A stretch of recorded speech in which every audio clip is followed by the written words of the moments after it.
భవిష్యత్తులో డిజిటల్ నగదుతోనే ఆర్థిక లావాదేవీలు నిర్వహించాలని సీఎం పిలుపునిచ్చారు. రాష్ట్రంలో నగదు రహిత లావాదేవీల పురోగతిపై టెలికాన్ఫరెన్స్ నిర్వహించిన ఆయన మార్పుకు అందరూ సహకరించి అలవాటు పడాలని కోరారు. నగదు నిర్వహణ రుసుమును రద్దు చేసిన బ్యాంకర్లకు ముఖ్యమంత్రి అభినందనలు తెలిపారు. రాత్రింబవళ్లు కష్టపడుతున్న బ్యాంకు సిబ్బంది శ్రమ వృధా పోదన్నారు.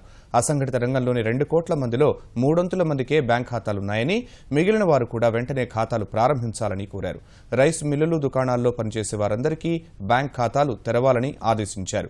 గ్రామాలను డిజిటల్గా మార్చేందుకు పారిశ్రామికవేత్తలు ముందుకు రావాలని సీఎం పిలుపునిచ్చారు. ప్రతి ప్రభుత్వ శాఖ లబ్ధిదారులపై ఆయా శాఖలు బాధ్యత తీసుకోవాలని అధికారులను సీఎం సూచించారు.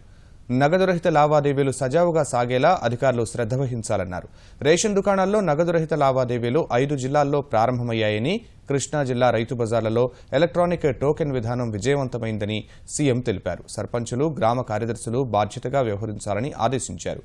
మొబైల్ కరెన్సీ వినియోగంపై ప్రజల్లో విస్తృతంగా ప్రచారం చేయాలని, ఆన్లైన్ లావాదేవీలపై అందరికీ శిక్షణ ఇవ్వాలని ముఖ్యమంత్రి సూచించారు.